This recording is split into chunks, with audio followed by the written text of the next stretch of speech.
Penyelidikan lanjutan terkait kasus Subang menghadirkan 5 fakta yang menuai sorotan. Pasca insiden pembunuhan ibu dan anak, Tuti dan Amalia pada 18 Agustus 2021 lalu, kasus yang dikenal dengan nama kasus Subang itu terus menyedot perhatian. Hampir 2 tahun berlalu, pihak kepolisian akhirnya kembali bergerak. Belasan saksi kasus Subang kembali diperiksa maraton oleh penyidik Polres Jalan Cagak dan Polda Jabar. Dihimpun tribunnewsbogor.com dari berbagai sumber, berikut adalah 5 petunjuk terkait kasus Subang dari banyak saksi kunci. Petunjuk pertama didapat dari saksi kunci yang baru-baru ini diperiksa Polda Jabar perihal kasus Subang. Dia adalah Dedi, mantan pegawai Yayasan Bina Prestasi Nasional yang diperiksa penyidik pada 1 Agustus 2023 lalu. Dedi dicecar 40 pertanyaan oleh penyidik selama 7 jam. Selepas memberikan kesaksian, Dedi pun mengurai bocoran pemeriksaan. Kepada YouTube Freddy, Dedi mengakui bahwa pertanyaan dari penyidik sama persis dengan pemeriksaan awal di tahun 2021 lalu. Namun ada 3 pertanyaan yang baru ditanyakan penyidik.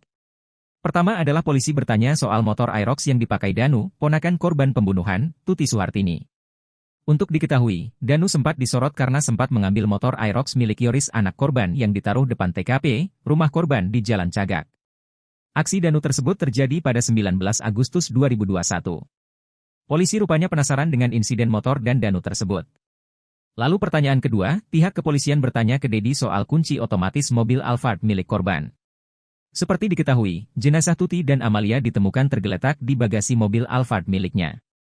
Perihal mobil Alphard tersebut, Dedi rupanya tahu bahwa mobil korban memiliki kunci otomatis yang bisa dikendalikan jarak jauh. Kalau masalah pertanyaan, sama kayak di Polres, persis itu.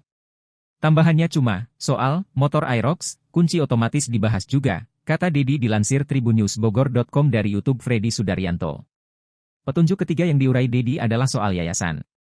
Rupanya saat pemeriksaan penyidik turut mencecar Dedi soal yayasan milik korban dan suaminya, Yosef. Namun Dedi enggan merincikan ulasan soal yayasan tersebut. Sebab Dedi menduga ada kaitannya polemik Yayasan Bina Prestasi tersebut dengan penyebab pembunuhan Tuti dan Amalia. Petunjuk keempat dan kelima. Selanjutnya, kasus Subang yang sempat buntu selama 1 tahun itu tampaknya memantik tanggapan ahli forensik Dr. Hastri. Turut memeriksa jenazah Tuti dan Amalia 2 tahun lalu, Dr. Hastri sempat mengurai petunjuk soal temuannya kala itu.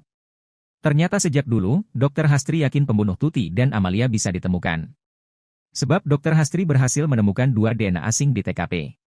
Namun sayang, petunjuk keempat yang ditemukan Dr. Hastri itu tak bisa dimaksimalkan. Karena polisi belum berhasil mencocokkan DNA korban dengan DNA asing tersebut. Padahal kala itu diungkap Dr. Hastri, penyidik tinggal mencocokkan DNA korban dengan DNA di TKP dan DNA keluarga kandung korban. Selanjutnya, Dr. Hastri pun mengungkap petunjuk kelima dari kasus Subang. Petunjuk tersebut diurai Dr. Hastri saat ditanyai netizen di media sosial. Secara mendadak, Dr. Hastri menyinggung 2 inisial sosok yang diduga sebagai pelaku pembunuhan. Perihal lamanya penyelidikan polisi, Dr. Hastri memberikan pandangan bahwa penyebab utama kasus Subang lama pengungkapannya karena TKP yang sudah rusak sejak awal kejadian. Terima kasih sudah nonton, jangan lupa like, subscribe, dan share ya!